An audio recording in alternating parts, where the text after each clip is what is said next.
Coming to you live from Radio Cayman Studio. For the record. For the record. Hear from your government officials, independents, and the opposition on issues that matter to you. The record. Engage in an open dialogue between residents and lawmakers. For the record. For the record. Informative, impartial, insightful. This is your talk show. 1-800-534-8255. Your calls, your input. This is For the Record. And now, your host, Orit Connor. Good morning and welcome to For the Record. Today is Monday, the 7th day of May 2018. I trust that everyone had an enjoyable weekend. For those of you who were carnivaling, I trust that if you were out there dancing and parading, that those muscles are all soothed now. Got yourself a nice massage. Those of you who may have suffered from a hangover afterwards, I hope that you're all ready to go as far as the workday is concerned, unless you were lucky enough to be on your vacation so that you have enough time to recuperate. And so far, based on what I haven't heard, that we haven't heard of any major incident occurring during the carnival as well, and that is good news. Also, for those of you who may have lost family members during the course of the week, again, we want to extend our sincere condolences to you from our Radio Cayman family here as well. And I want to thank you, our listening and viewing audience, for allowing Radio Cayman, and by extension, For the Record, into your homes, into your vehicles as you traverse the busy roads of the Cayman Islands, into your places of work, whether it be an office cubicle or if you're working in the outdoors. For the Record is a show produced by the staff and management of Radio Cayman, and it is geared towards keeping you abreast of issues as they arise and play out on the local, regional, and international scene. I am your host, Orit Connor, and you're welcome to join me every Monday, Wednesday, and Friday from 7:30 a.m. until 9:30 a.m. Our phone lines are always open. There is always someone there waiting to take your calls. Normally, that beautiful radio voice of Miss Susan Watson. And if I have an opportunity today, I will tell you about Miss Susan Watson's Cayman Kind over the weekend as well, a story that was relayed to me not too long ago this morning, as well.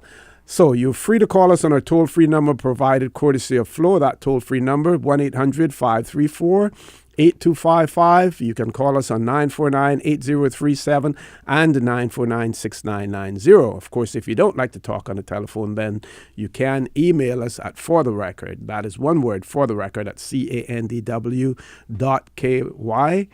We also have a WhatsApp number. We've been publicizing that number because that number there we find to be so much more useful and accommodating as well. That number is 925-3261. And we encourage you to either leave us a voicemail or send us, or a voice note, leave us a voice note or send us a text message. If you leave a voice note, then the contents of that voice note will be played during the course of the show as well. We're going to have representatives from, I believe, immigration. We're going to have representatives from the portfolio. We're going to have representatives from customs and border protection this morning as well. So we're going to have a full studio here. But before we go there, let's talk about a little Cayman Kind. And as the story goes, of course, we had a cruise ship in yesterday, and people were, of course, walking around town and everything else. And Miss Susan happened to be in town assisting a friend, and while walking around, overheard some of the cruise passengers remark that, it is usually not this dirty. It's usually clean, the area that they were in. And she, of course, overheard it. And being the person that she is, she went over and said, I'm sorry, but I couldn't help but overhear your conversation. And I just want to say to you, that yes, this area is normally clean, and as a matter of fact, further down the road, the workmen from Department of Environmental Health were actually cleaning up, but of course the tourists didn't know that. And she said, we just had, or Badabanu, we just had a carnival, so people are cleaning up afterwards. So this is as a result, of that. And then she started talking with them, discovered that some of them had been visiting the Cayman Islands before, had been here 10 years earlier. And they asked the question, is there a Catholic church nearby? And she told them yes and explained where it was. But being the person that she is, Cayman and kind, she offered to take them to the Catholic Church. Not only did she take them there, she waited while they went inside and prayed or did whatever it was that they wanted to do. When they returned, gave them a tour of Georgetown as well. And of course, at the end of the day, those passengers said, we will be coming back to Cayman. We will be coming back to Cayman to visit again. We enjoyed it so much. That is the kind of Cayman kind that we want to have. Also, their remark was, and we keep hearing this over and over and over, and it may not be a simple solution to it, but we have to work extremely hard at this. We keep hearing over and over.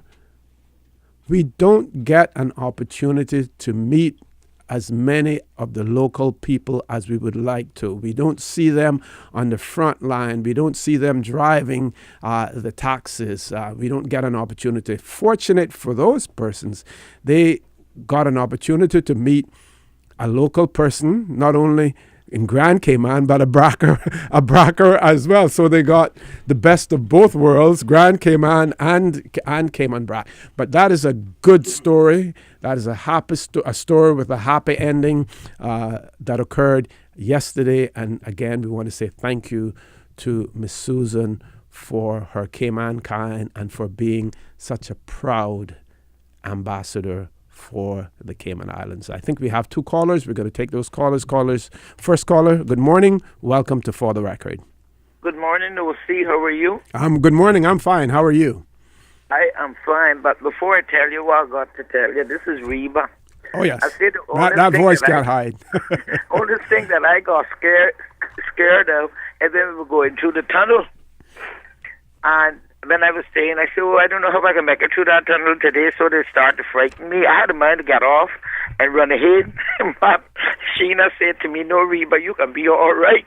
It was very scary going through it, And then we got out. It was like, wow, I hit the world again. Mm-hmm. Then the young people, they started to complain about it. I said, well, you know something? You all going through this today? Get up, go out, march, and talk. Okay. If I don't want it. That's so do you still do you get an echo when you're going through the tunnel still? You hear that echo? Well, you man, I was so afraid that I didn't even know what was going on when I got out. I said, whoa. Yeah, but, they were complaining, and I tell them, I said, why do you all can complain? You all should get up and march and stand up. If you don't like it, stand up, young generation. Don't look at me and blame me. I'm not to blame. You guys are the future. Stand up. This is not what I like. Stand up. Make the government know. Make the politicians know. Stand up. They don't like it, the young people, so they might use their sense. But we have to do it before the structures get erected, because once they get erected, it's not that easy to take them down, I know, but you see, let them realize what's going on in their own country. You understand? Okay. So and your next story, very quickly, because we still have one more. The next story is this. The taxman birthday was yesterday. Okay. So I want to wish him a happy birthday. Okay, and we here would like to wish him a belated happy birthday as well. Thank you very much, Ms. Reba, for that. Let's take our other caller before we go to a commercial break. Caller, good morning. Welcome to For the Record. Good morning. Good morning, ma'am. How are you? Good. I just want to take my hand off the phone with her Cayman kind. She did a beautiful job. Yes. And we need people like her in the taxi business. Well, Yeah. see what I If call we you could for. spare, if we could spare her here from Radio Cayman, we would send her over to DOT, Department of Tourism, over there. You know. Yeah, definitely. You know what I called for this morning, Mr. Connor? The garbage in Newlands. I had to go and buy my new garbage bin yesterday because of the garbage piling up here in the Newlands in the Newlands area. And we don't hear nothing, when they come in or what the problem is. It has done us in limbo and so forth. You understand? And I don't say that we need to make us keep our garbage in our backyards and when the trucks are coming out there and to bring the garbage forward. Because we got so much media now on this island that can't miss information that the garbage truck is coming tomorrow. You know what I mean? Mm-hmm. But I won't leave that right there. Yes, on Saturday I met a lady. She first time back here after 50 years of coming to the Cayman Islands. Her first return back was Saturday. She came in when she was 11 years old. Wow. Okay. And she asked for the beach club colony. And when I showed her what was on the location, she couldn't believe it. Mm-hmm. But also, one more thing, I'll let you go. Oh, see, we got so many lawn service on this island. And we got so many people dragging things behind their cars with no license plate on it and no indicators, no flashers, no nothing. Government is always crying they don't have no money. They need to get on the ball and make these guys put plates on their tote behind and lights that we can know when they're turning and so forth. And people need to use the indicator. Please, please. Oh, see, thank you. Okay, thank you very much, caller, for that. And I just want to add my little bit about the lawn and garden services. I think that we really need to consider banning the importation of those blowers. Yesterday, one of my colleagues, when we were cycling, and there's an area up in the Cayman that every Sunday morning when we cross there, the guy is there and he's blowing, there are no leaves there, he's just blowing dust out into the road every single day. And one of my colleagues remarked, that's a lazy man's tool. Not only is a lazy man's tool, but it is creating so much pollution in terms of dust, blowing the dust out.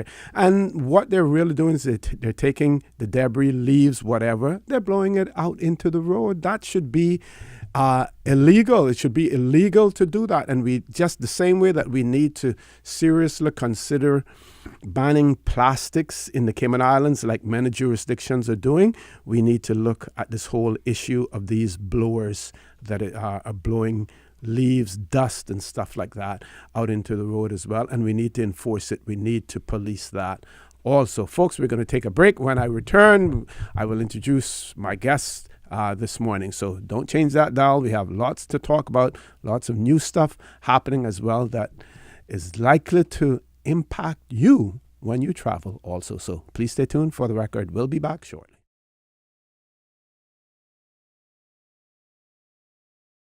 Good morning and welcome back to For the Record. It is my pleasure to have in the studio with me again this morning Mr. Wesley Howell, who's the Chief Officer in the Ministry of Human Resources and Immigration. Also with us, we have Mr. Michael Ebanks, who is the Deputy Chief Officer in the Ministry of Human Resources and Immigration. And also with us, Mr. Jeff Jackson, who's the Deputy Collector of Customs, Border and Protection Portfolio. Gentlemen, good morning. Welcome to For the Record. Good morning. Mr. Howell, I think this morning we're going to be talking about a pilot program, the Airport Fast Track Pilot Program. And we're going to start with you. We do also recognize that I think Mr. Jackson has to leave us early as well. So, we don't want him to leave without him having his say also. But I'd like you first to introduce the topic to our listening and our viewing audience. Good morning, Mr. Conan. Good morning to your listening audience this wonderful Monday morning. We're here this morning to talk about what we term the fast track system of clearing passengers before they arrive in the Cayman Islands. And I'm very pleased to say that we've partnered with the authorities at Miami's airport, Customs and Border Protection, and we've been at it now for about 3 weeks, where we send officers up to Miami, immigration and customs officers, and essentially folks voluntarily pre-clear or fast track through immigration proceedings and through customs for the most part, and they end up then bypassing our immigration controls when they land in Grand Cayman because they actually already landed. Passports have been scanned and stamped, and customs forms have been updated and examined by customs officers up there.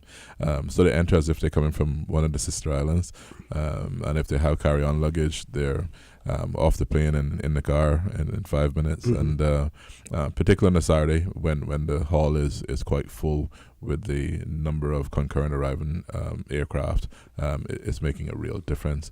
But also proud that we're the first country in the world to have our immigration customs officers actually operating off the soil in the U.S. and able to extend our borders that far. Because it's usually the reversal, right? The U.S. is set up in other countries, but... absolutely, yes. absolutely. Okay. Mr. Jackson, tell us about customs' role in this and what your feelings are in relation to the program. Well, good morning again, Mr. Connor, and certainly a pleasure to be here this morning. Well, the whole fast track program actually starts at customs. It's a reverse from what you would normally have at the jurisdiction in terms of arrivals. For example, when passengers arrive in Grand Cayman, you go through the immigration process before going through the custom process. This is just a reverse at Miami. Passengers who volunteer for the program are presented with a custom declaration card. Of course, it's all voluntary. It's nothing. It's mandatory. Once presented with the custom declaration card, they're given an opportunity to complete that card in terms of any goods to be declared. The customs officers are stationed at the, in this case, the Cayman Airways check-in counter. They would then make a determination in terms of whether the goods are subject to the custom duty. There's some light interaction as well between customs officers and the passengers. Once they make the determination, the passenger would then proceed to the to the departure gate, where they're then processed by immigration in terms of the fast track. Now, it's important to note that despite the fact that passengers are granted the fast track, it doesn't necessarily mean that when they arrive in Grand Cayman, they're not subject to secondary examination. And this is a means of where officers can verify the goods are declared. And certainly, it's important for travelers who take opportunity to utilize the fast track that they make a truthful declaration from the onset. This avoids unnecessary delays upon arrival here in Grand Cayman. So again, like I said, it's sort of a two-tier approach. You're given the fast track by customs based on what goods you have to declare, and then of course, if once they're processed by immigration, and then once it's approved and they arrive then in Grand Cayman, then that process is certainly expedited. I think it's important to mention as well that when they arrive in Grand Cayman, we have set up a special lane for those passengers who have to pay duties or who are referred to secondary examination. You certainly don't want those passengers then to mix then with the regular passengers, because this certainly would defeat the whole process in terms of or the expedited process of having those passengers fast track. Okay, so one of the features is it is voluntary, and also it appears as if it's restricted to Cayman Airways at this point in time, or other airlines. Not overtly restricted to Cayman Airways. Okay. Cayman Airways stepped up to a request for partnership. American Airlines, which has on average 3 flights a day from Miami, is waiting, and they've expressed this to wait to see how effective the program is, and then they would consider adding it to their Miami operation. What we've seen with the changes of the automation of exit controls on departures. Now it becomes second nature now when you clear the security screening, you end up in the baggage hall. If immigration or customs need to see you, they come get you and take you back for a conversation. That was something that when we went ahead with that, not all the airlines jumped on immediately, but they very soon saw that it was a benefit to their passengers. Similarly, I believe that over a period of time, we'll see additional carriers coming on. But right now, we're really proud to have Cayman Airways as the launch partner for that, certainly. And we're flying the flag on our materials. Okay, and from a practical standpoint, can you walk me through the steps with I as a passenger? I come to the Cayman Airways counter, and I am then requested as to whether or not I want to participate. How does it go? And also, how am I identified on the other end when I arrive in Grand Cayman? How am I identified as a person who is pre-cleared in Miami? All right, like alluded to, the first process is once the passenger volunteer for the fast track program, they're given a custom decoration card at the check-in counter. The next step is then for them to proceed to immigration at the departure gate, where they're then processed by immigration. The third step is to provide immigration officers the required travel documents and so forth. Once they're then qualified for the pre-clearance, they board the aircraft, flight arrives in Grand Cayman. There's a special lane again, so they don't normally go through the regular immigration arrivals hall. We have set up a special lane which is adjacent to the entrance into the immigration. We have officers that are there that verifies that those passengers were granted the fast track.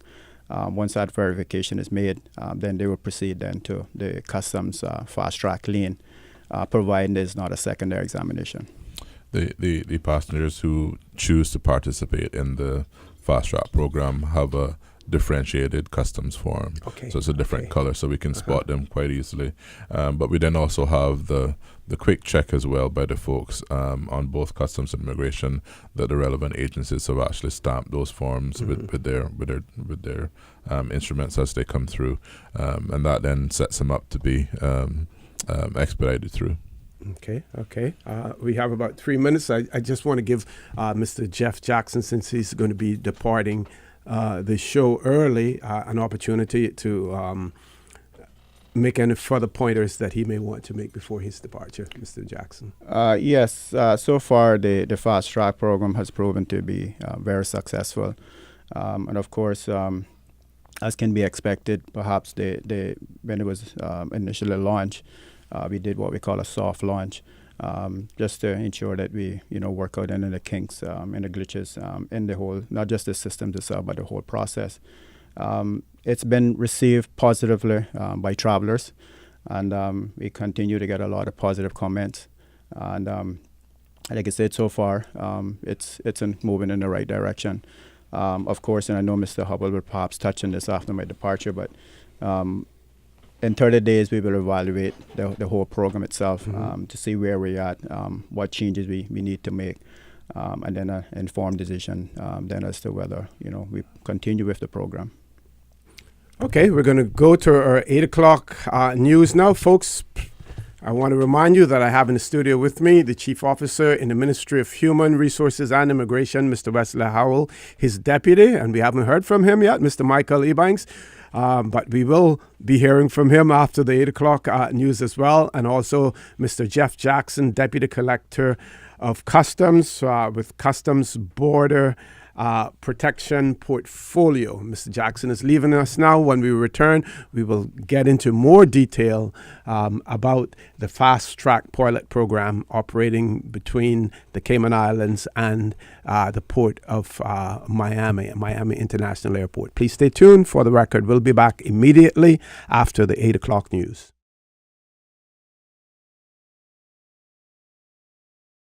Good morning and welcome back to For the Record. Mr. Jeff Jackson, the Deputy Collector of Customs for border with the Customs and Border Protection Portfolio, has left us.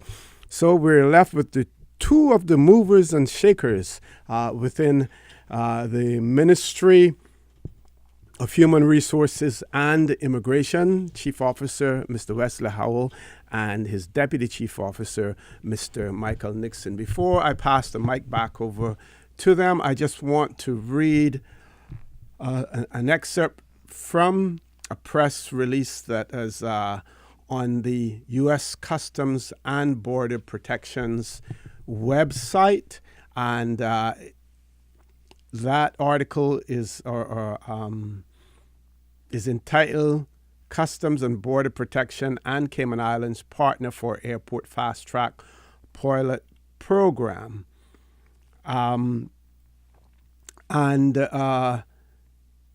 the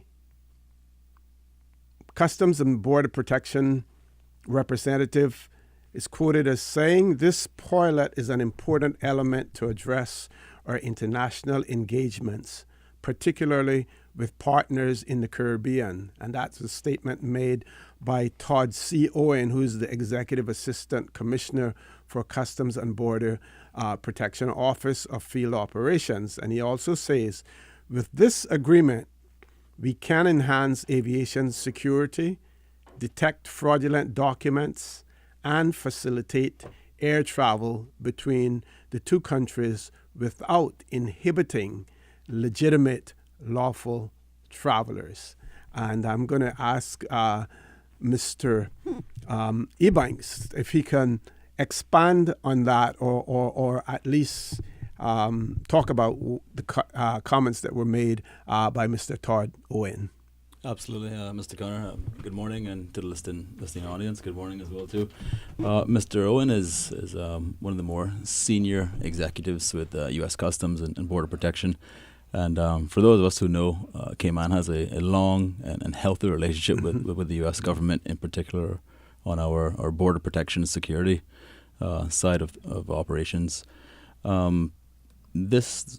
This program, Fast Track Cayman, if you step back for a second, we may recall the premiere at the Economic Forum last year, February, made the announcement that Cayman was embarking on this track.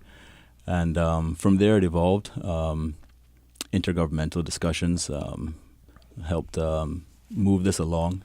We've been directly working with the folks in Washington, D.C., so this traveled up to the actual federal offices at U.S. Homeland Security, and the reason being for that was, this is what, and this is a term that I'm taking from Mr. Owen and his team now, a first in nation, and I've come to learn that the U.S. definitely prides itself on first in nation initiatives, as they rightfully should, and in this sense, Cayman also gets to claim a first in nation as well too.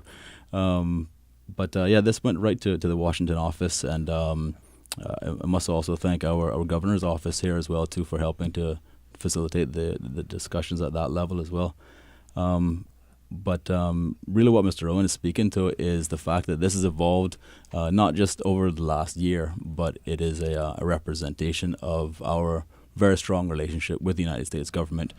We have mutual goals and mutual challenges similarly in terms of the Caribbean basin and the border protection security initiatives right through up and down the Caribbean region. And this really is a program, as much as it is customer centric, in the sense that Cayman Airways passengers really enjoy an expedited service. We also are very mindful that there is a security initiative underpinning all of this. As the chief officer said, this is a way of quote unquote pushing our borders out to other jurisdictions. So really what Mr. Owen is getting at is that on one hand, this is a customer-centered initiative, and we've already seen the benefits of that for Cayman Airways customers. But on the other hand, this is a way for both countries, Cayman and the U.S., to strengthen our border protection and security. Okay. And Mr. Howell, I would also imagine that this also gives law enforcement, immigration, and customs the ability to focus more on high-risk passengers and those low-risk passengers than, having smooth sailing through the system. No, absolutely, and that is indeed the goal of both our operation here and the operation in CBP as well. The technology that they're using now in terms of facial recognition, the automated passport controls. Those are all designed to very quickly deal with the vast majority of travelers who are legal and legitimate with no ill will or no illegal activity going on, and then save their attention for that small percentage of folks that they really need to get up close and personal with, in terms of interdicting drugs and guns, which are the same priorities we have here. So absolutely gives us an opportunity to very quickly deal with our legal folks, and then save our energies and resources for those that we need to tackle as a priority. Okay. Can we talk a little bit about the selection of officers? And, we can't hide from the fact that there are some departments that have featured prominently in the news recently. Do we look at anything in particular when selecting the officers to be active in this role of being in another jurisdiction and processing our passengers? Absolutely. So we're picking our top customers, our top officers in terms of customer service, in terms of their ability to proactively do their work at a high level in terms of interdiction and investigation, in talking to the customer, and talking to the travelers, and picking out those persons who presented an issue. We've been working really hard over the last few months on training on advanced skills for interviewing, for detecting fraudulent documents, and for looking at trends and using intelligence to help weed out who we need to talk to and who can get a fast-tracked service. The officers that we select are also then vetted by the U.S. government, because they're actually operating from U.S. soil inside controlled areas within the airports. So we've put together a really good, solid team of about 24 immigration officers, and similar from the customs side of things, and we sort of rotate them around. I can ask Michael to speak a little bit about the mechanism for how that exercise goes on an average Friday and Saturday when we operate those fast track flights. Okay. Yep, sure. The arrangement logistically is again one that we've worked out. The business process is quite seamless.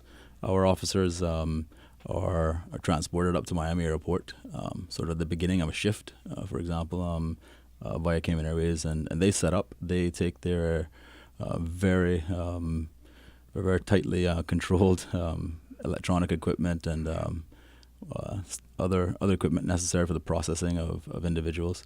They set up at Miami Airport, thanks to the Miami-Dade Aviation Department having facilitated all of our technical needs. Okay. And those officers then begin their day. Customs goes about their operations, beginning at the Cayman Airways desk. Mr. Jeff Jackson spoke about that process of assessing passengers at the check-in point. And where there's a lag in time where our passengers would otherwise possibly be doing some duty-free shopping or having a lunch or killing 2 hours before the actual departure, it's that window that we really want to take advantage of and give the passenger the opportunity then to see our immigration officers who are based at the actual gate, which is generally for Cayman Airways a F5, F3, F7 type area in Miami International. And that's a matter of the passenger then experiencing what they would otherwise experience in Cayman, which is a swipe of the passport, and we send you on your way essentially with a couple stamps, and you're off waiting for the next hour and a half until boarding, and you make your way to Cayman. When you make your way to Cayman, if you're on the last flight arriving in, our immigration customs officers are seated next to you somewhere on that flight, and so they're spending essentially a work day in Miami International, and we're really seeing the benefits of it so far. Mm-hmm. And we can certainly assure our audience and the public, Caymanian public as well, that those officers, when they do go to Miami International Airport, they're not. It's not where you take a break and then you can go and do your shopping and stuff like that. They're there for the full period of time that they're assigned. They are working, and Michael spoke earlier about the relationship with CBP Miami, and one of the things that we've been able to have them do for us is that our officers are there during those long periods of downtime, are actually attached to officers, CBP officers, learning their latest techniques and their interdiction and even the way that they process passenger flows themselves, some of their planning techniques and such.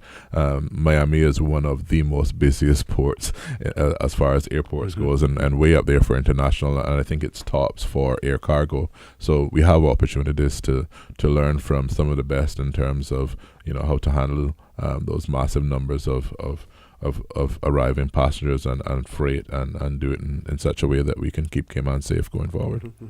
Now, you mentioned Miami being one of the busiest ports of entry for the United States. It's probably one of the most dreaded ports of entry, for some travelers as well, because of the congestion and everything else.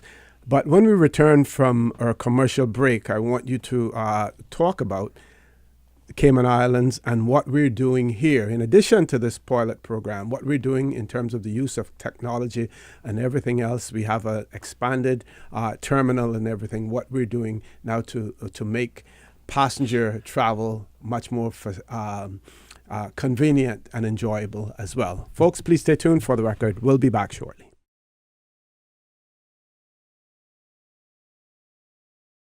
Good morning and welcome back to For the Record. I want to remind our listening audience that our phone lines are open. Toll-free number 1-800-534-8255. You can also call us on 949-8037 and 949-6990. We also have our WhatsApp number, which you can send us a voice note or a text message. That number is 925-3261. We welcome you to join us in the conversation. In the studio with me, we have Mr. Wesley Howell, the Chief Officer in the Ministry of Human Resources and Immigration. We have his deputy, Mr. Michael Ebanks, as well.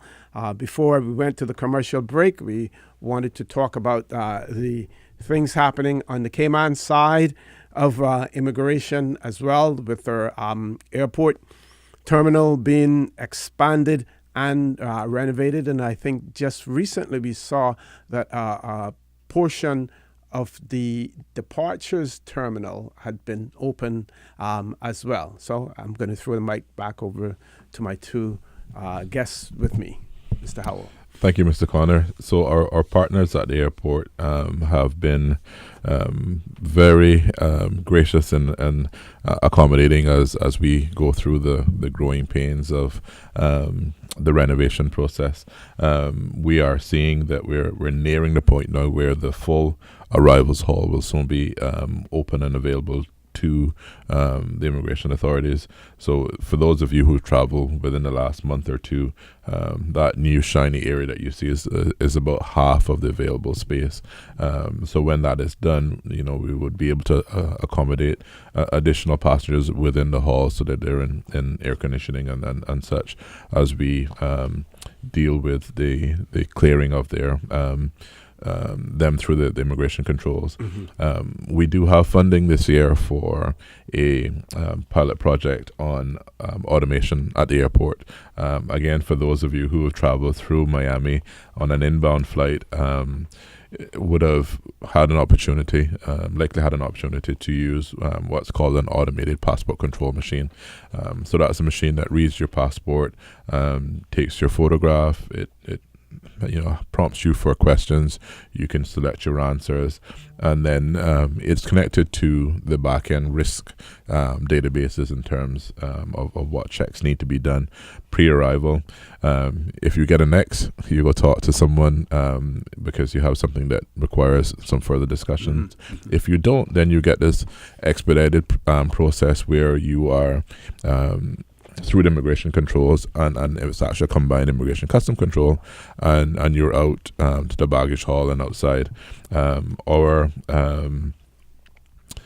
intention is to have something similar here as well, where we can then fast track locally individuals through that automated passport control. So they're doing the bits that the immigration officer would normally do. And if something doesn't check out there, or if we have some other information, then we would flag those up for someone to be seen by an immigration officer in a secondary screening process. So very excited about that. I think that's where we will be able to combine both our higher trained and skilled immigration and customs officers as we have training ongoing for most of this year, but also tying in this technology. Along with that, the upcoming higher integration with the passenger information coming from the airports in advance of the flights. So we would actually be able to have an opportunity to screen that information and again know which of the passengers we believe from their profiles and whatnot else present an extra risk that we would want to take some extra time with them. Okay. Now, we discussed earlier, not on air, but off air, the U.S. pre-clearance system that they have in place in several jurisdictions. I believe there's one in Bermuda, certainly in Canada, Ireland. One of the ABC Islands as well, Aruba, I believe, yeah. And the Bahamas also. A program that can be extremely expensive because it means having that physical presence, continuous physical presence in a jurisdiction. U.S. Customs and Border Protection people on the ground in a jurisdiction, probably even with their families, to be established there. We talked about trying to get that introduced into the Cayman Islands, and of course the U.S. government changed their whole procedures with it in terms of who pays for it and everything else. But you're the expert. I'll let you talk, talk about that and where we're likely to head from there. So as you said, the pre-clearance aspect of the U.S. Immigration and customs agents being domiciled in a foreign country, they actually then have quite a rigid configuration for how they do their things. So they have an ability to examine the bags alongside the passengers, to x-ray the bags as they're tagged so that when you come to them, they can see the x-ray of your bags. A specific hall that's segregated from departure hall that's segregated from all the other departure halls. So essentially, as soon as you pass those controls, you are in effect in U.S. in U.S. territory, right? You then board your flight. You land as a domestic flight within the U.S. You collect your luggage and you're off. That cost used to be paid by the U.S. government, and they then had a sort of a criteria for how many passengers flying to the U.S. from your jurisdiction you would need in order to meet that bar. Our passenger numbers are increasing quite dramatically. But now for several years now, the U.S. has actually reversed that, and the cost of those operations and the new ones spinning up are being borne by the host country. I foresee, and this is me talking now, not based on anything that I've read anywhere, that the same technology that they're using in those automated passport controls, and even that the airlines are using now in terms of using your photograph to board their aircraft, will allow them to use technology to push those borders out. And I believe it will actually simplify immigration once you get to the destination country, because that process of screening you would have started likely during check-in or whenever they have your travel records, and when they're able to capture your picture at boarding time or otherwise. So I see that as the next phase. We were able to observe U.S. CBP authorities clearing a British Airways flight with 300 plus passengers in about 15 minutes, and they were using this facial recognition technique where they already knew you from a previous visit. They could scan multiple members of the same family pictures, their faces at the same time. So you were in and out, I would say literally in seconds. And then if you needed to see someone again for a security reason, they would take you off the secondary. But the vast majority of people off that 747 flight were done in 15 minutes, which is absolutely amazing. Mr. Ebanks, anything that you want to add to that? Well, I can certainly say that that average time of 15 minutes actually is the same average time that we're running for Cayman Airways now at the moment through the fast track program. Border Protection has given us some numbers to say that since we've initiated fast track Cayman, we've processed 632 Cayman Airways passengers.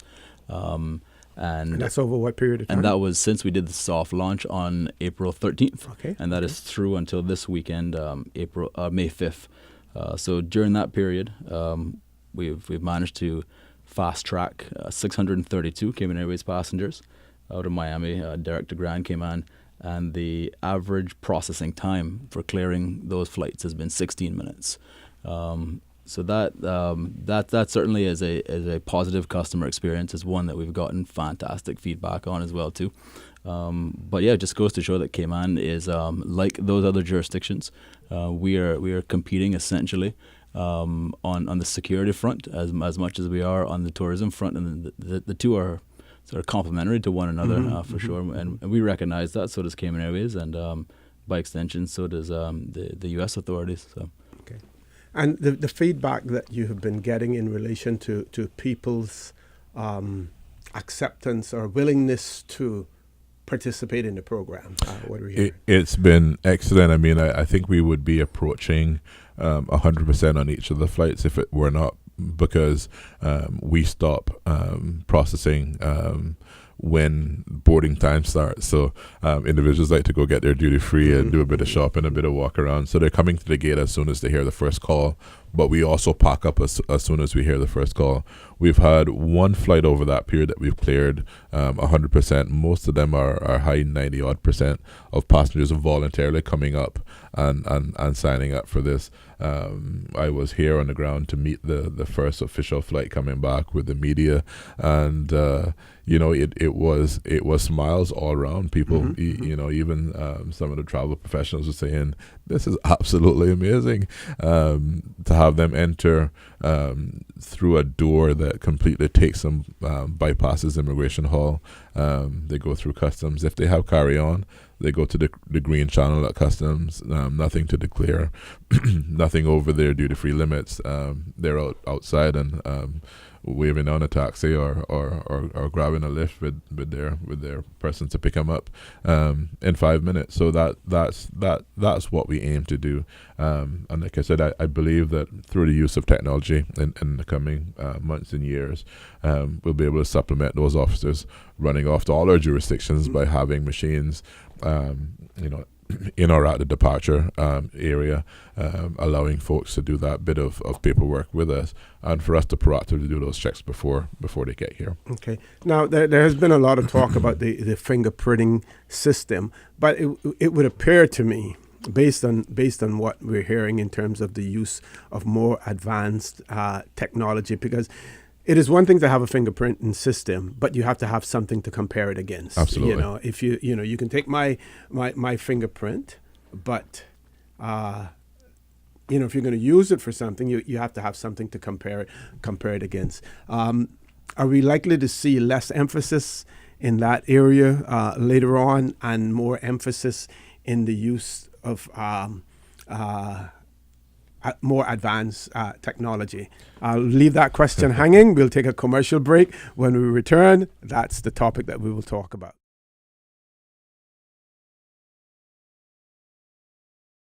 Good morning and welcome back to For the Record. And for our listening audience, yes, it is Mr. Michael Ebanks, not Michael Nixon. It is Mr. Michael, Mr. Michael Ebanks. And before we go back to our guests to elaborate on the question that I just raised, we have one caller, so let's go to the phone lines. Caller, good morning. Welcome to For the Record.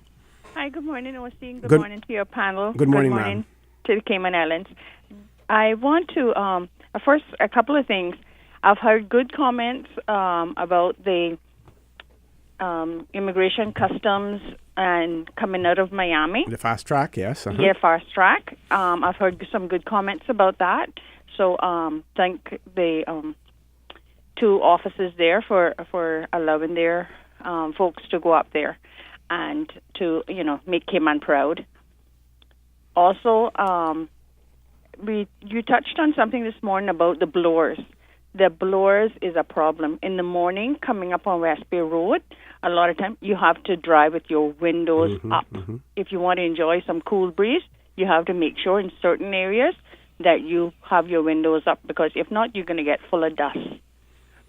Also, just want to remind our civil servants and retirees that today the Civil Service Association is having their GM at the government building on the ground floor, 1038. For those outside the building, they can enter through the front door to come to the meeting. It is the big conference room on the ground floor, and that's at 12 o'clock noon.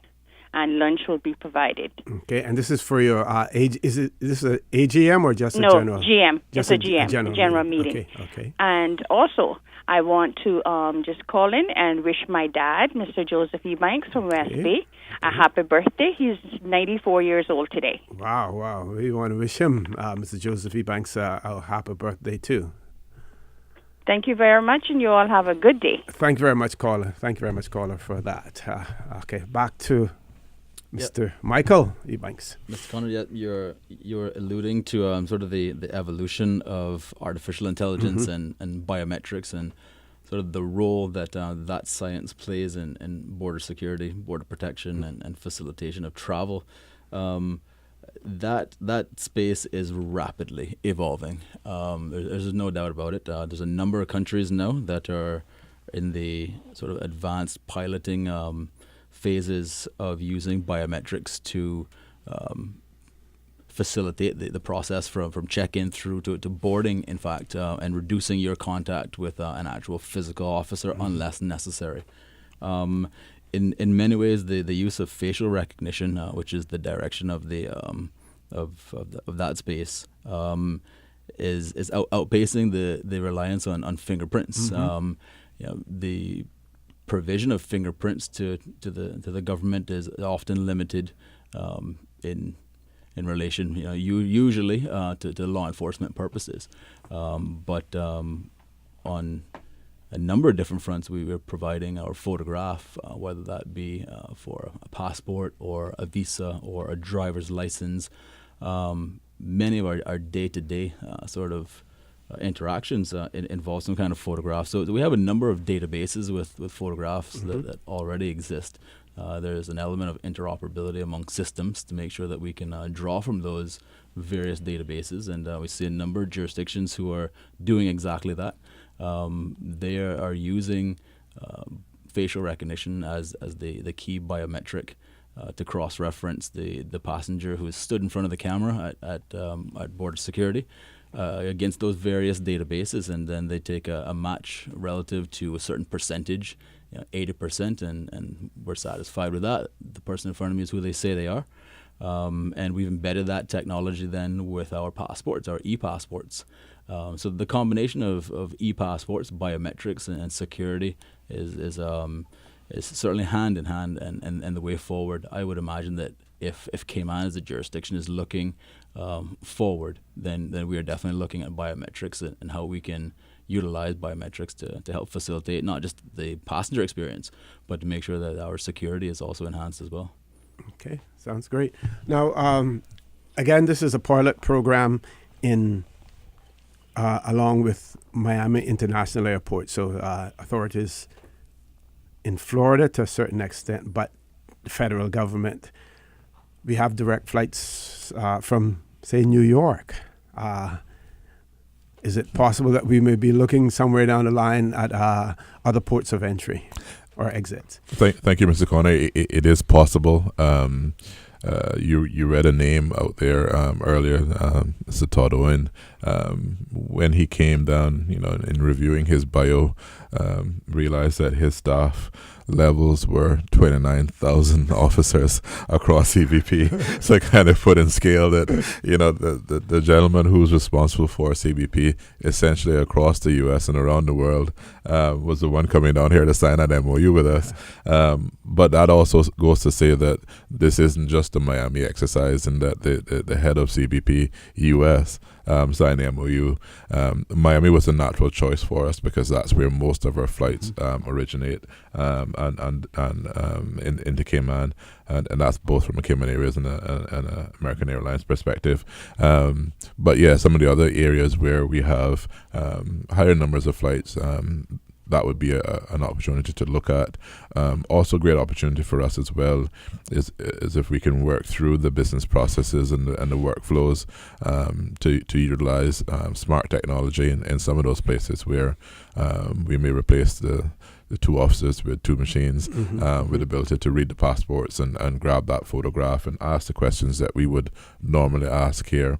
Then we can know, again, who to fast track on arrival and which ones of those persons maybe shouldn't board at all, or if they do board the aircraft, then would spend a little bit more time with them here to work through whatever issues are flagged up from that initial exchange. But no, it's very cutting edge stuff, and it's one of those nice stories where we're not only increasing our customer service and delivering Cayman kind, from the airport in Miami, but we were also most definitely increasing our security by being able to start that screening process that much earlier, and to be able to quickly conference with our colleagues at CPP in Miami as well. Okay. Again, I'm going to leave the mic with you because I want to give you an opportunity to tell us some of the more exciting things that will be happening, within your ministry in relation to border protection and immigration. So we have a bit of work undergoing, and it was quite refreshing to have Deputy Collector Jeff Jackson here.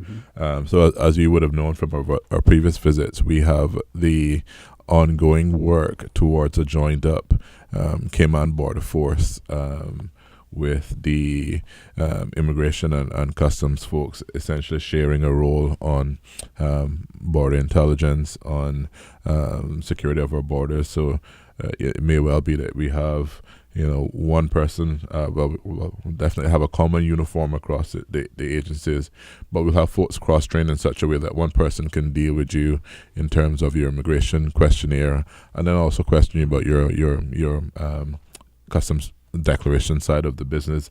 And when you go to secondary, then it's sort of a joint secondary operation where we could do that.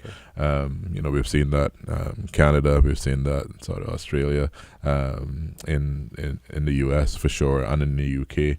This joined up approach, it helps us to break down even the glass silos that exist between organizations to create that extra efficiency. But more importantly, with officers cross-trained at a higher level of training, it really does increase our security by having people looking around the scope. I mean, we've already had cases in the recent months where customs officers who feel that a passenger was acting a bit unusual ended up flagging someone who had an immigration concern that had made it by immigration and sent them back. Similarly, someone questioning someone for an immigration infraction, thinking that they might be doing something that customs would be interested in, and flagging that across the customs. So again, we've seen this over the years, that the working relationship when it's tight is a good thing, and it increases our security. This is one more step to formalizing that, and when we add in then the increased marine and I hope to see some air border security as well, then we're going a long ways towards stopping the guns and the drugs from making it onshore, and dealing with our borders in a much more secure way. That is the number one priority for us, as you would have seen coming out of the last National Security Council meeting. They've set those priorities in terms of guns and drugs and as a way forward, and priority screening. Steve Banks? Yeah, the direction that we're traveling in is to look at border security and border protection in its true sense as a continuum. We often say border, quote unquote, border protection, but certainly we are actively engaged on the interior as well. As you would well know, enforcement on the interior is supplementary and a partner with the security that happens at the border.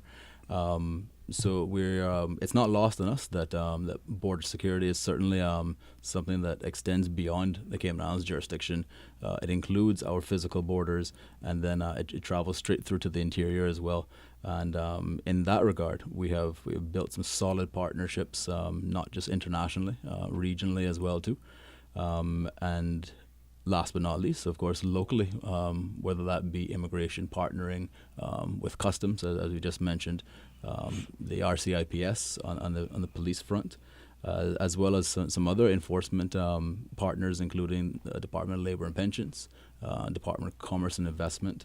All of us who are in the law enforcement and compliance space definitely have a role to play when it comes to the border protection, generally speaking, whether at the border or the interior. Okay. Now, we've been focusing a lot on the U.S., but many of our challenges also come from neighboring jurisdictions where their systems are not as robust as ours may be here in the Cayman Islands or in the United States and other places. I know that some of those jurisdictions are doing whatever they can to address some of these issues, like traveling, acquiring false documentation that allows an individual to personate someone else, to assume someone else's identity. We have in Central American countries where you have gang activity that is rampant. And a lot of those persons, I shouldn't say a lot of them, some of those persons are looking to enter the Cayman Islands either legally or illegally, to work legally or to remain illegally as well. We want to talk about some of those challenges and what we're doing here in the Cayman Islands to address those as well when we return from our headline news. Folks, please stay tuned. We're going to headline news. After headline news, we'll be on our last half hour of the show, and we will encourage you to call in. I will give you those numbers to call in when we return as well. Please stay tuned for the record. We'll be back shortly.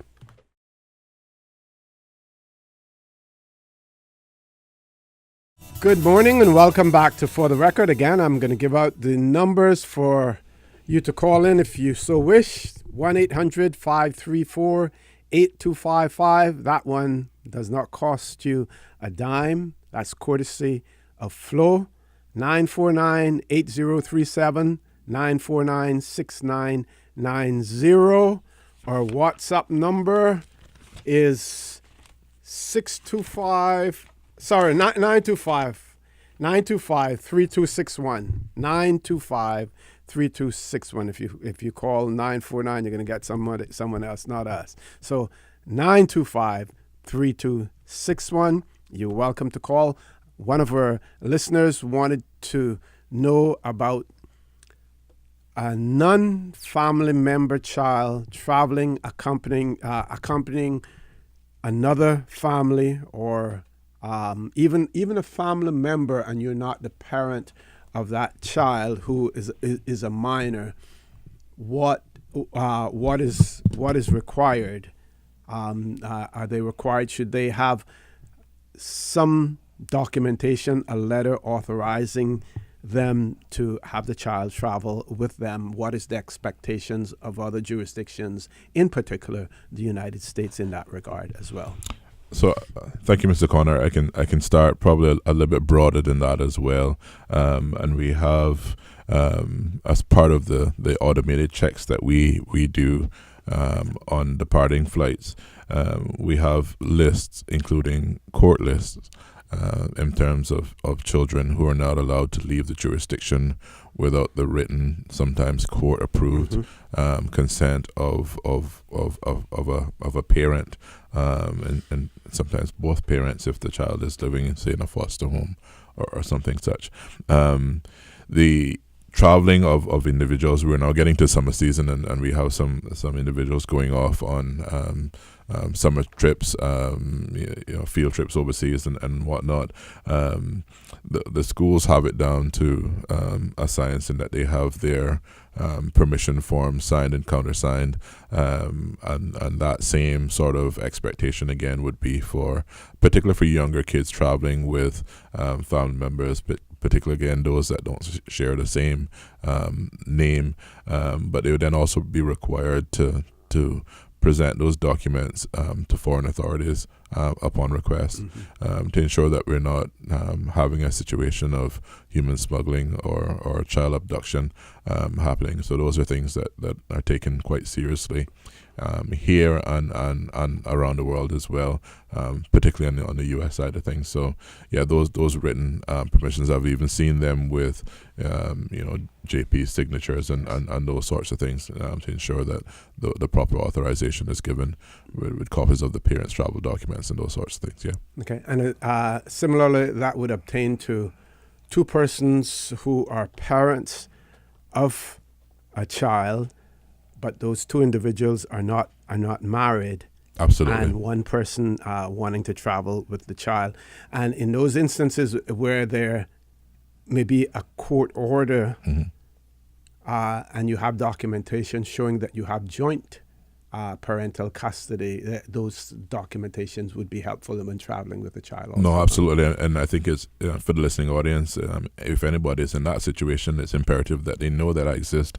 Our immigration officers will actually deny travel for individuals if they can't get a hold of a parent for which consent is required to travel, so that it's not a child's going to get to go on that particular trip. They have to make contact with them to ensure that they're convinced that the support is there for that travel, if it isn't already given in sort of that written document, and we know about it ahead of time. It was one of the most serious concerns that we had to deal with when we actually removed that physical presence of immigration officers on departure. But rest assured that those individuals are arriving at work from just after 4 in the mornings, well in advance of the first flights going out at 7, looking at precisely those types of scenarios and ensuring that the people that shouldn't be leaving aren't allowed to leave. Okay, excellent. Gentlemen, let's talk about some of the risks that we that are associated with our neighboring countries in terms of the processes and procedures that they have in place in relation to the issue of travel documents, in terms of the sharing of information, so that we can keep the bad guys out as much as we possibly can.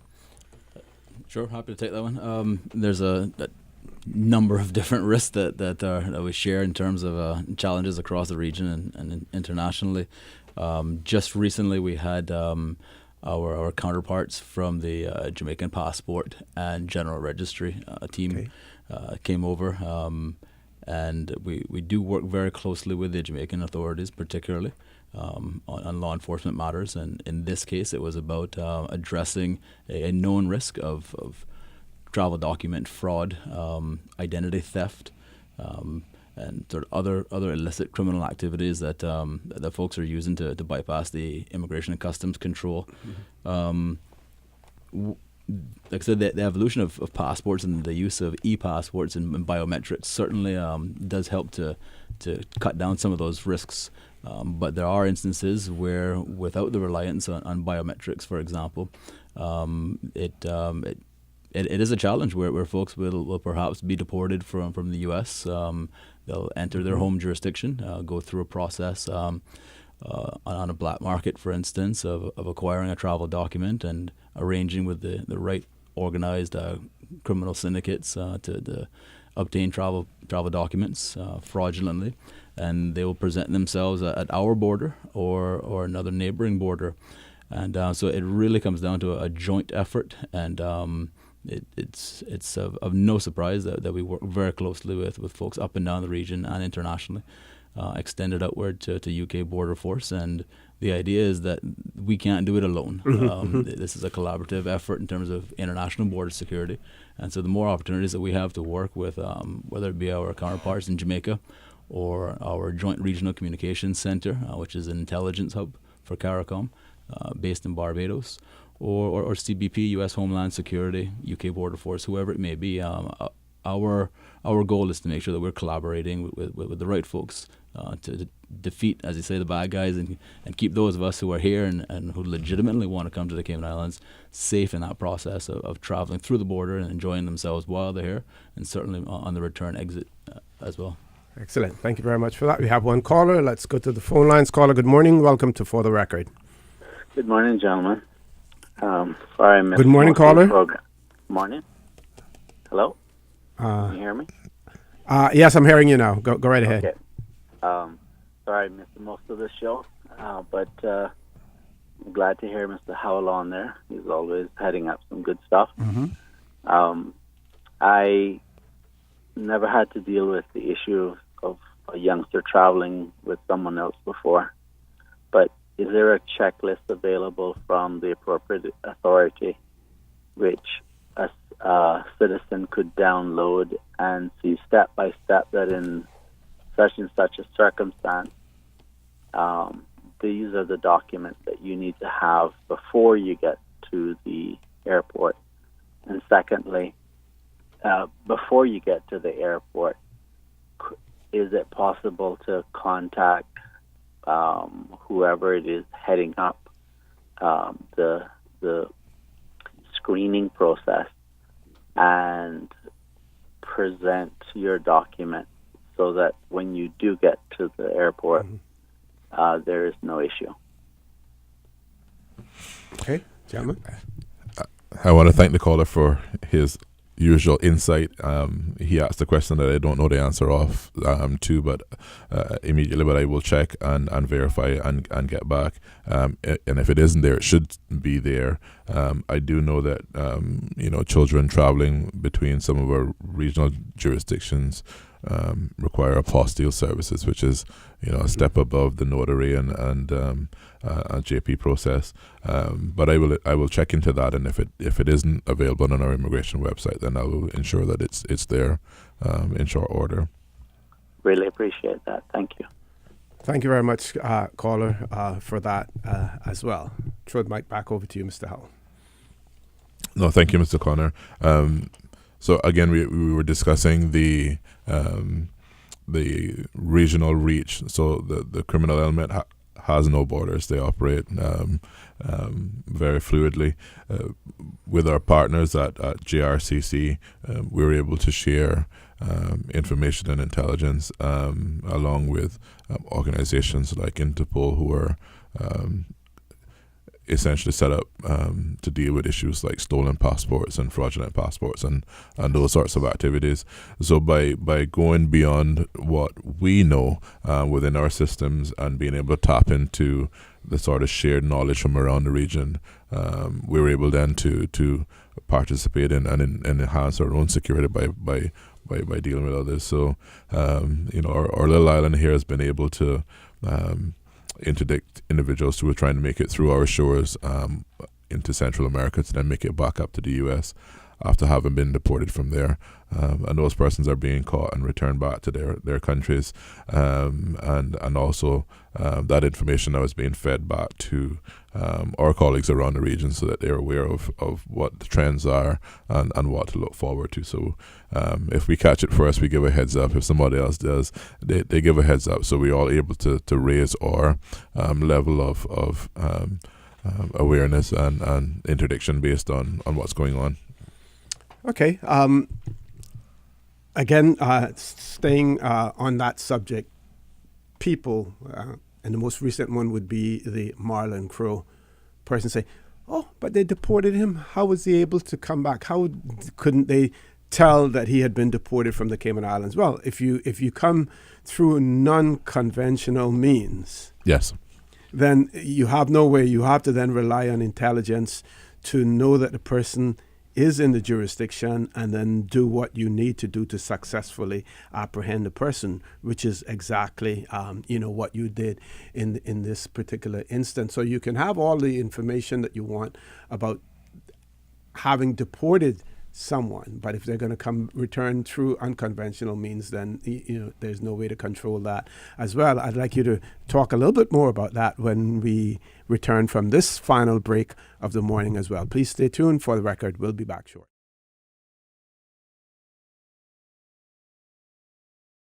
Good morning and welcome back to For the Record. In the studio with me this morning, Chief Officer in the Ministry of Human Resources and Immigration, Mr. Wesley Howell, his Deputy Chief Officer, Mr.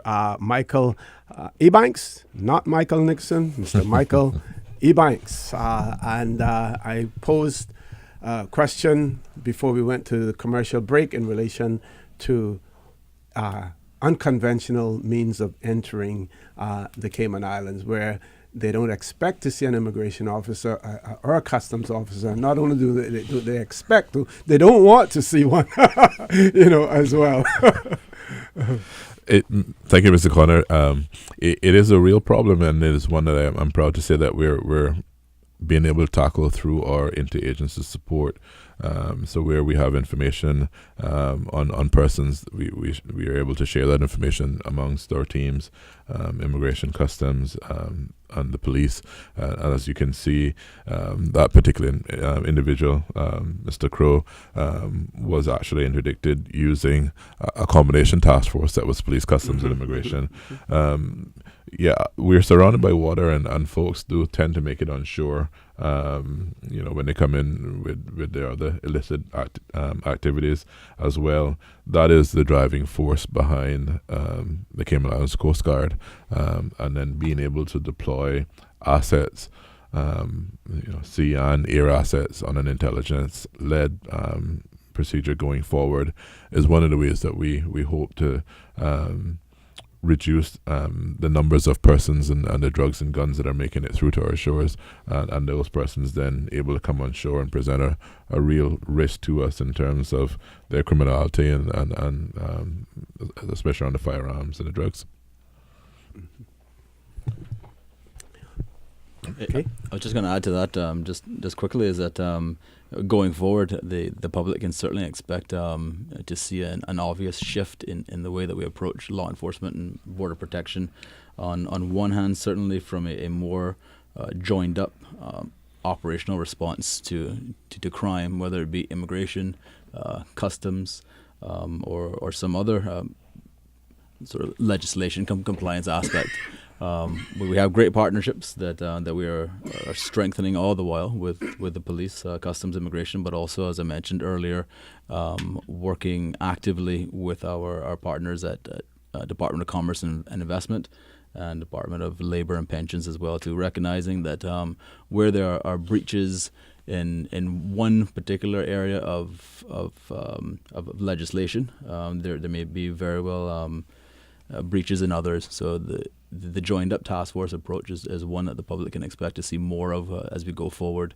And in that regard, we have been very fortunate to have a public whose eyes and ears are quite open, and we readily welcome, as we do receive information from the public that's analyzed and assessed and actively moved on. But the other side of things is a shift towards a 100% compliance to a risk-based method. Certainly our resources are finite and our challenges infinitum, it would seem. So where we can use intelligence to offset and create wins, we are certainly headed in that direction as well too. And that really comes with sharing information across our agencies. Traditionally, we've not necessarily been that good, and we're not unique in that regard, Cayman. But as we go forward, there's a recognition. Certainly, there's a commitment at the chief officer and heads of department level, recognizing that working together, it has to be at the core of public service generally. But to create an effective law enforcement response, collaboration is the key. Mm-hmm.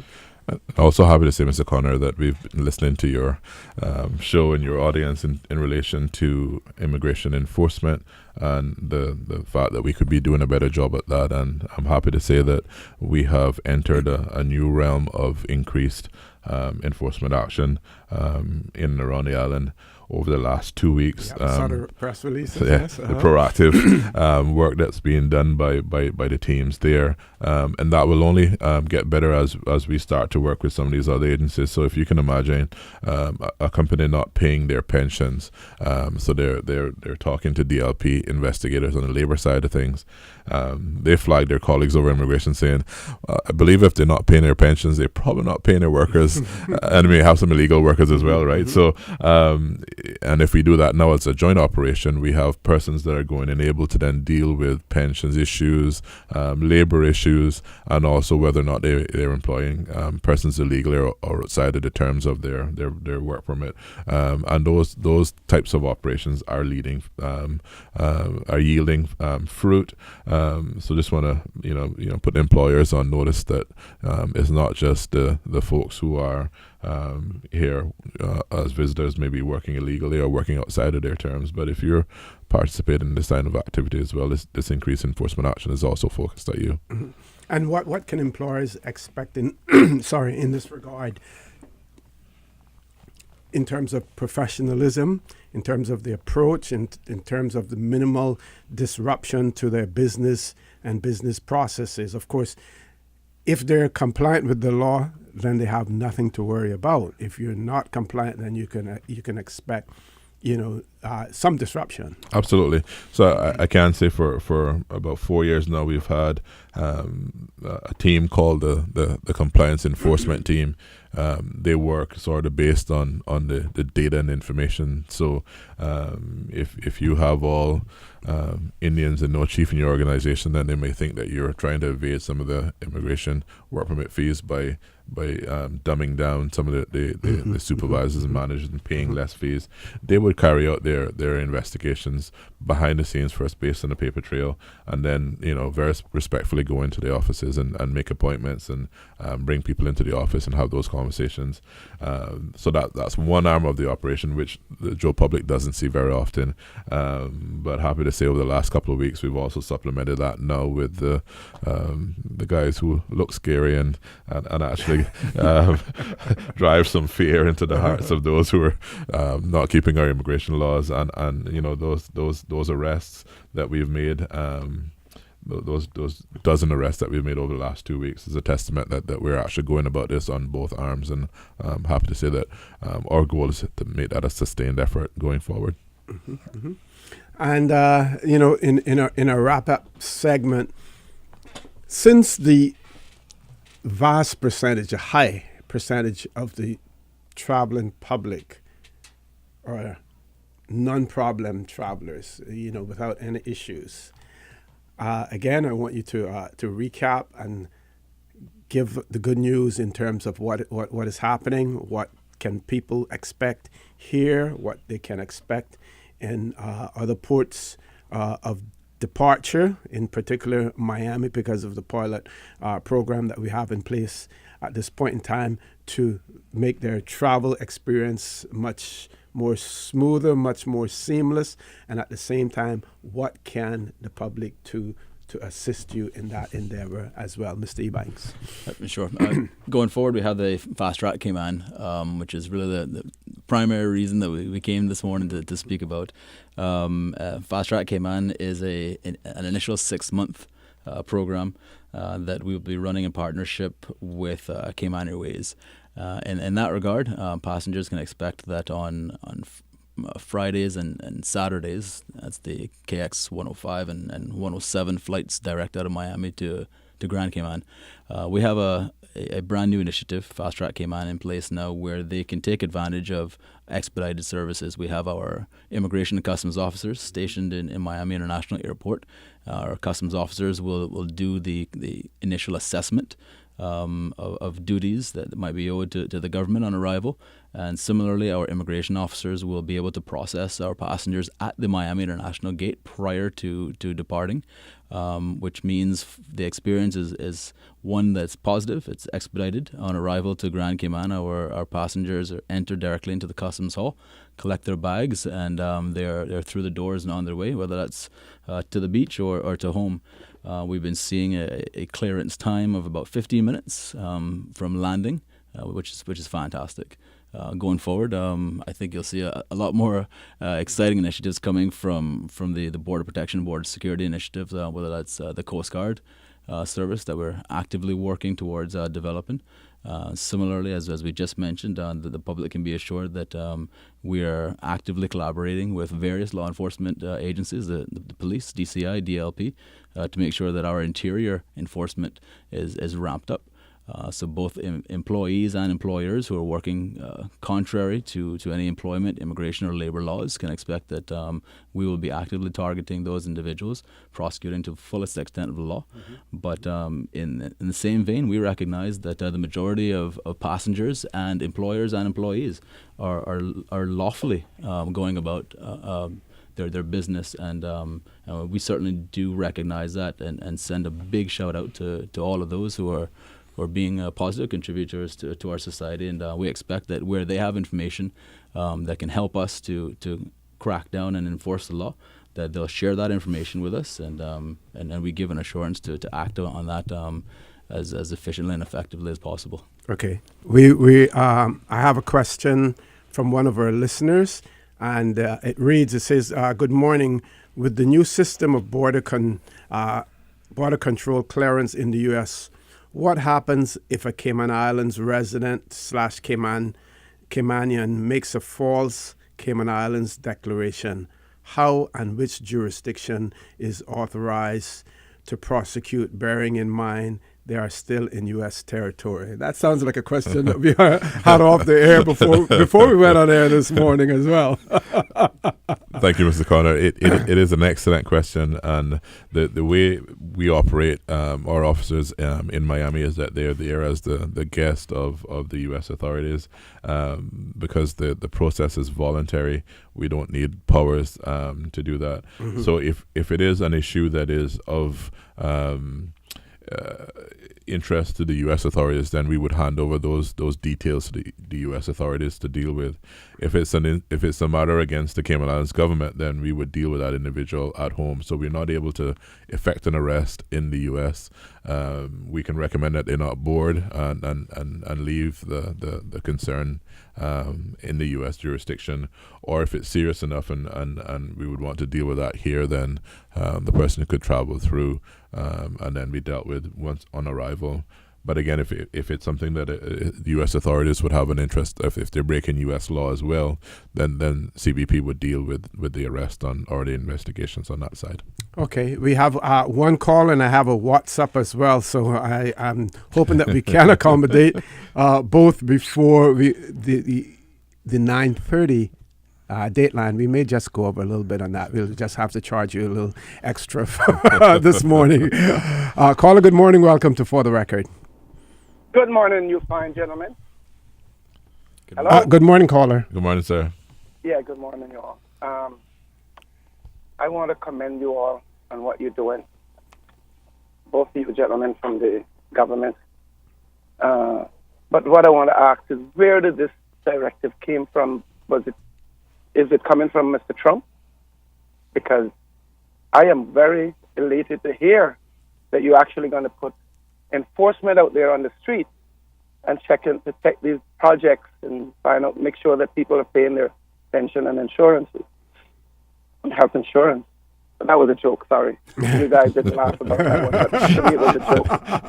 I was waiting on the punchline. It was serious. Trust me, I've been waiting for years on this to happen. And I really hope that it works. The young man on board there with you this morning, what's his name?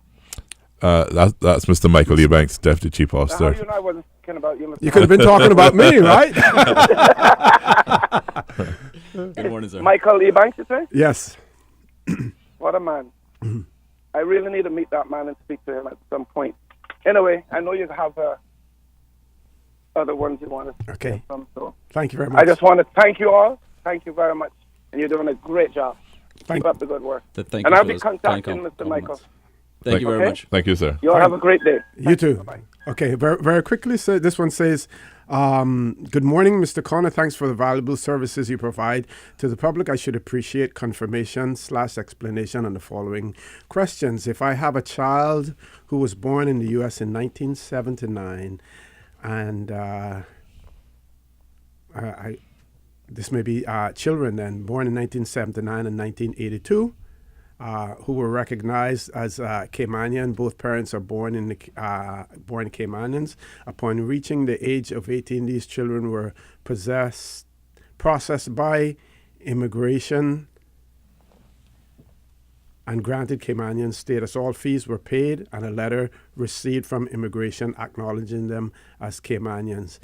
2, as it relates to the recent information being circulated on who has and who does not have Caymanian status, would the 2 children mentioned in part 1 be affected?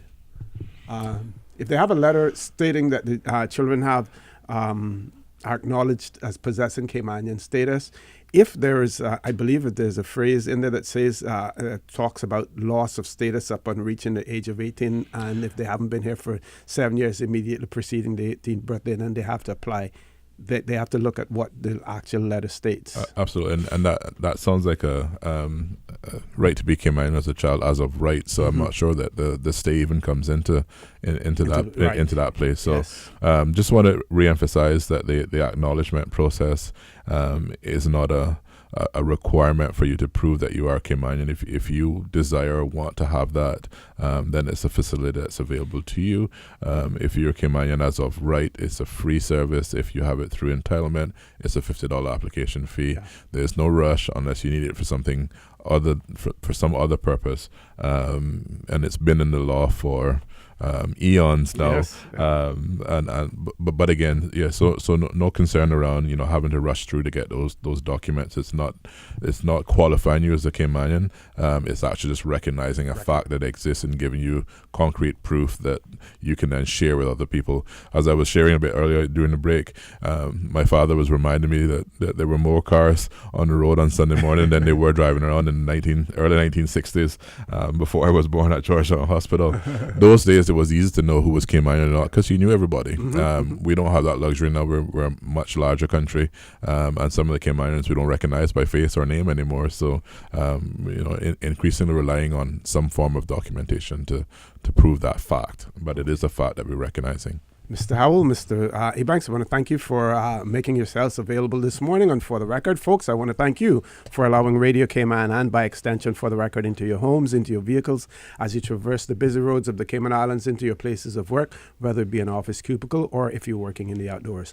I also want to remind you that we are our brothers and our sisters keepers. There is always someone out there who's less fortunate than we are, and I ask you to extend a helping hand to them. If you can't do that, then I suggest you donate to a worthy charity, because we always want to consider those who need, not necessarily those who want or even those who crave. I say to you, have a great day. Continue to support your radio station, Radio Cayman. Join Sterling Dreaming Banks at 12 noon for a talk today.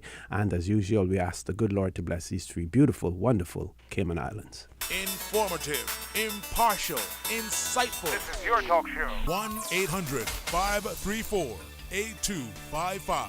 Your calls, your input. This is For the Record.